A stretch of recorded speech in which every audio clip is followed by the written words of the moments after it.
Alunos da terceira série, tudo bem? Aqui é a Cris, professora de gramática e texto. Nessa aula de hoje nós vamos falar sobre fonética e fonologia.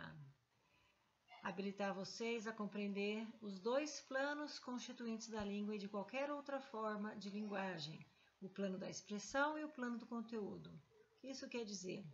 Que o plano da expressão são os sons que contribuem para enriquecer os significados do plano do conteúdo. E vocês vão perceber as relações entre os sons da língua e os significados que eles produzem.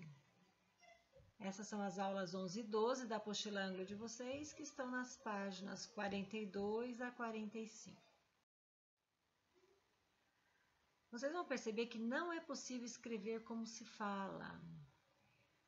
Quando vocês compreendem as regras ortográficas, que há uma distinção entre fonema e letra. O fonema é a unidade mínima de som e a letra é uma representação gráfica. Há certos fonemas que têm mais de uma letra que podem representar aquele som. E há também o contrário, algumas letras que podem assumir mais de um tipo de som. Pode haver um fonema para uma letra, um fonema para duas letras, que é o caso do dígrafo, em filho, chácara. São duas letras do chácara e em de filho, e apenas um fonema nesses casos. Novamente, eu deixo aqui destacado que não é possível escrever como se fala. Vamos ver agora a classificação dos fonemas. Nós sabemos que existem as vogais A, E, I, O, U, mas também há aquelas vogais como o AN, que é esse A com esse tracinho em cima, o E, que é esse símbolo aí. Essas letras que estão com a barrinha um pouco inclinada são transcrição fonética, transcrição dos sons. Além disso, a gente tem as consoantes, o P, B, D e assim por diante. E temos também as semivogais, que é o U e o I, no caso da formação de ditongos, caixa. Esse I em caixa não tem a mesma força que o I em simples. O I do caixa, no caso, seria transcrito foneticamente com a letrinha J, porque ele é uma semivogal. Fonética e fonologia. Encontro consonantal. Quando eu tenho duas consoantes sem uma vogal entre elas. Na palavrinha cromo, o CR é o encontro consonantal. Há o encontro vocálico, quando eu tenho duas vogais. Eu posso, ou mais, ou três vogais. O encontro vocálico com duas vogais, eu tenho o ditongo, que é o vogal e mais uma semivogal, como em caixa e céu.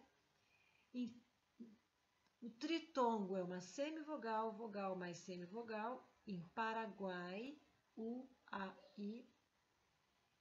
E o hiato são duas vogais, Sa e Da.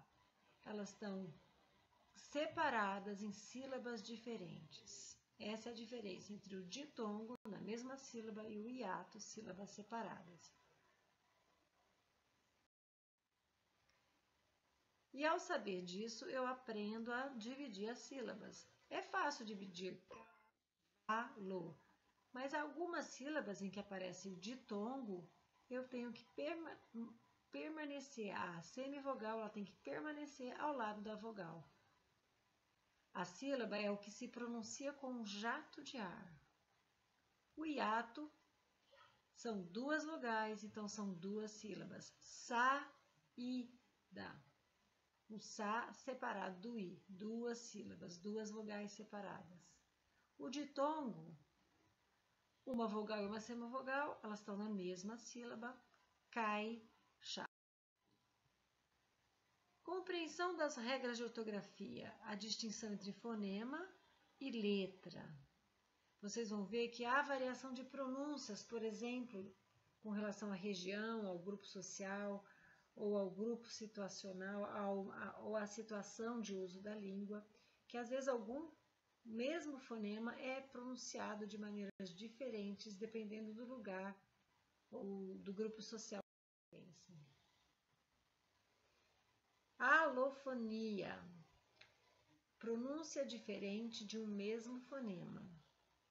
A palavra volta, dependendo da região ou classe social, é pronunciada de maneira diferente. Volta ou vorta. Afeta a imagem social. A mesma letra, às vezes, pode ser representada por mais de um fonema. É o caso da letra S, que tem som de S ou Z, em sala e casa. E o mesmo som também pode ser escrito por mais de uma letra. Então, o som S pode ser escrito com a letra S, com a letra C, com dois S, com XC, com SC. E aí os exemplos, respectivamente, sala, cebola, vassoura, excelente, nascer. Com isso, vocês vão vendo que a ortografia, ela depende muito de como eu entendo a questão da fonética e da fonologia. Que o som pode ser representado por mais de uma letra e, às vezes, uma letra pode desempenhar mais de um som. Por isso é tão difícil a ortografia. O que mais é relevante nessa aula é o efeito de sentido, que a compreensão dos sons, perceber como os sons contribuem na construção de uma frase, de um poema, para a interpretação desse poema. Então, saber perceber sons contribui para a interpretação poética e dos recursos sonoros usados na função poética da linguagem. Isso é o que tem sido cobrado no Enem e nos vestibulares. A combinação de sons em rimas, aliterações, assonâncias. Tá? Então, a percepção do uso do som é que é muito importante. Então, eu trouxe aqui um exemplo de aliteração. O que é a aliteração? É a repetição de sons consonantais. O rato roeu a roupa do rei de Roma. O efeito sonoro que a aliteração provoca passa ao leitor a sensação de ritmo enquanto desfruta da leitura. Parece que o ratinho está roendo, né? Quando eu falo tantos R's, um depois do outro. Leva-lhe o vento a voz que ao vento deita. Também aqui o faz até o som do vento. Assonância é a repetição de sons vocálicos. Essa desmesura de paixão é loucura do coração, minha Foz do Iguaçu, Polo Sul, meu azul, luz do sentimento nu. Olha a repetição do U nessa música do Djavan, Linha do Equador. Isso é o que a gente chama de assonância. Ela provoca um efeito de sentido bonito, de embelezamento, que também é transmissão de mensagem. Então, essa foi a aula de fonética e fonologia da apostila Anglo na página 42 a 45. Você pode fazer os exercícios de 1 a 8 e depois confere no vídeo que eu faço a correção comentada desses exercícios através desse link que está aqui. Bom trabalho. Se tiverem dúvidas, podem escrever para cristiane@colegiosionipiranga.org.br. Até mais, pessoal. Um abraço. Tchau, tchau.